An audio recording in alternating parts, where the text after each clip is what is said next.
ഭരണം മാറിക്കൊണ്ടിരിക്കുന്ന ആലങ്കോട് പഞ്ചായത്തിൽ വെൽഫെയർ പാർട്ടിയുടെ സാന്നിധ്യം ഈ പഞ്ചായത്ത് തൊട്ടപ്പുറത്തുള്ള പഞ്ചായത്ത് ഓഫീസിൽ ഇരിക്കുന്ന ഭരണപ്രതിനിധികളെ നിശ്ചയിക്കുന്നിടത്തേക്കടക്കം എത്തിച്ചിരുന്നു. അതുകൊണ്ട് തന്നെയാണ് ഇവിടെയുള്ള പല കക്ഷികളും വെൽഫെയർ പാർട്ടിയെ ഭയന്നുകൊണ്ടിരുന്നത്. വെൽഫെയർ പാർട്ടിയെ ഭയന്നു പോയത് ഇവിടെയുള്ള പല കക്ഷികൾക്കും, മെയിൻ സ്ട്രീം പാർട്ടികൾക്കും, പല പാരമ്പര്യ കക്ഷികൾക്കും, 100ഉം 90ഉം 50ഉം വയസ്സായ പാർട്ടികൾക്ക് വെൽഫെയർ പാർട്ടിയായിരുന്നു മുഖ്യശത്രു. വെൽഫെയർ പാർട്ടിയെ മുഖ്യശത്രുവായി കണ്ട ഒരു തിരഞ്ഞെടുപ്പായിരുന്നു നമ്മൾ കണ്ടുപോയത്. അവർ ഒളിഞ്ഞും തെളിഞ്ഞും ഈ പാർട്ടി ആക്രമിക്കാൻ ശ്രമിച്ചു. പലരും സോഷ്യൽ മീഡിയയിൽ ഒളിഞ്ഞിരുന്നുകൊണ്ട് പുറത്തു വരാൻ മടി കാണിച്ചുകൊണ്ട് വെൽഫെയർ പാർട്ടിക്കെതിരെ അപവാദ പ്രചരണങ്ങൾ നടത്തി, വെൽഫെയർ പാർട്ടിക്കെതിരെ കള്ളപ്രചരണങ്ങൾ നടത്തി. ഈ പാർട്ടിയെ തേജോവധം ചെയ്യുവാൻ അവർ പിതാവില്ലാത്ത നോട്ടീസ് അടക്കം അടിച്ച് വിതരണം ചെയ്തു. ഇവിടെയുള്ള വീടാന്തരം കയറിയിറങ്ങി വെൽഫെയർ പാർട്ടി ഉയർത്തുന്ന നയനിലപാടുകളോട് ഏറ്റുമുട്ടാൻ തയ്യാറല്ലാത്തതിനാൽ തോറ്റ് തുന്നമ്പാടി പോയപ്പോൾ ഉത്തരം മുട്ടിയാൽ കൊഞ്ഞനം കാട്ടുന്ന രീതിയിൽ വെൽഫെയർ പാർട്ടിയെ മതത്തിന്റെയും സമുദായത്തിന്റെയും പേരിൽ ഏച്ചുകെട്ടുവാൻ ശ്രമിച്ചു.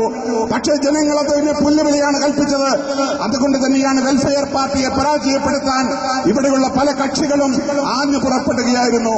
ഞങ്ങൾ ചോദിക്കുകയാണ് സുഹൃത്തുക്കളെ, ഇവിടെയുള്ള കോൺഗ്രസുകാരോടും ലീഗുകാരോടും മാർക്സിസ്റ്റ് പാർട്ടിക്കാരോടും ഞങ്ങൾ ചോദിക്കാൻ ആഗ്രഹിക്കുന്നു, എന്തുകൊണ്ടാണ് നിങ്ങൾ വെൽഫെയർ പാർട്ടിയെ ഭയപ്പെടുന്നത്? എന്തുകൊണ്ടാണ് നിങ്ങൾ വെൽഫെയർ പാർട്ടിയെ ഭയപ്പെടുവാനുണ്ടായ കാരണം? വെൽഫെയർ പാർട്ടി ഇവിടെയുള്ള ഏതെങ്കിലും ഒരു പാർട്ടിക്ക് പകരമാണ് എന്ന് നിങ്ങൾ ധരിച്ചുപോയോ? ഏതെങ്കിലും ഒരു പാർട്ടിയെ പരാജയപ്പെടുത്താൻ വേണ്ടിയാണ് ഈ പാർട്ടി ഇറങ്ങി വന്നതെന്ന് ധരിച്ചുപോയോ?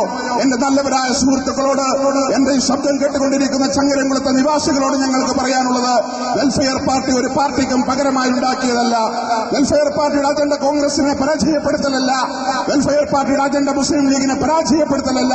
വെൽഫെയർ പാർട്ടിയുടെ അജണ്ട ഏതെങ്കിലും ഒരു കക്ഷിയെ പരാജയപ്പെടുത്തിക്കൊണ്ട് ആ ഇടത്തിൽ കയറിയിരിക്കലല്ല. വെൽഫെയർ പാർട്ടി മുന്നോട്ട് വെക്കുന്ന നയനിലപാടുകളാണ് നിങ്ങൾക്ക് സംവദിക്കണമെങ്കിൽ സംവദിക്കാം, പൊതുസമൂഹത്തിൽ വെച്ച് സംവദിക്കാം.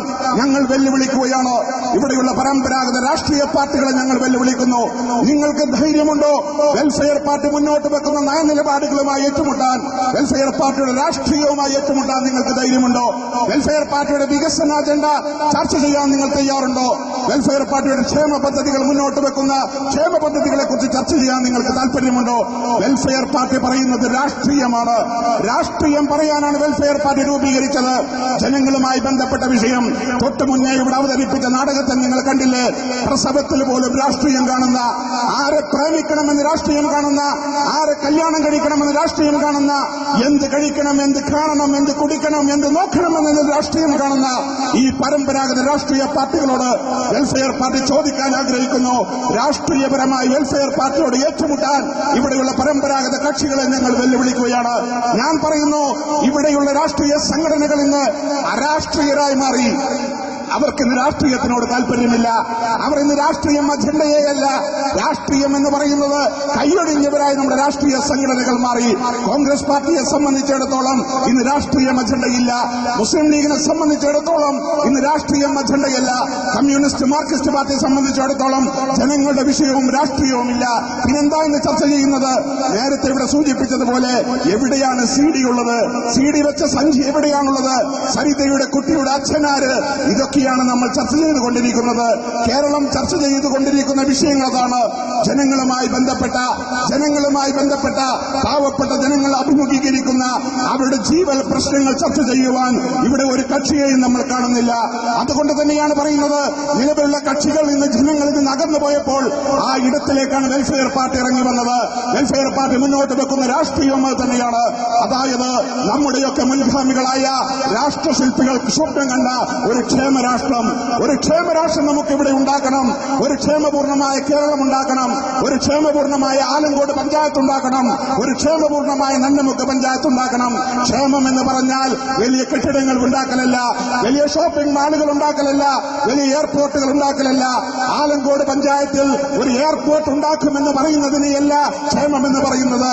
പാവപ്പെട്ട ഒരു നേരത്തെ കഞ്ഞി കുടിക്കാൻ വകയില്ലാതെ ആലങ്കോട് പഞ്ചായത്തിലടക്കം ഇന്ന് തെരുവോരങ്ങൾ കിടന്നുറങ്ങാൻ ആളുകൾ, ചവിട്ടി നിൽക്കാൻ ഒരു തുണ്ട് ഭൂമിയില്ലാതെ, കിടന്നുറങ്ങാൻ ഒരു കൂര പോലുമില്ലാതെ, ചോർന്നൊലിക്കുന്ന മഴയും കത്തിയാളുന്ന വെയിലിനും കീഴെ സ്വന്തം മക്കളെയും കെട്ടിപ്പിടിച്ച് കിടന്നുറങ്ങുന്ന പാവപ്പെട്ട മനുഷ്യരുള്ള ആലങ്കോട് പഞ്ചായത്ത്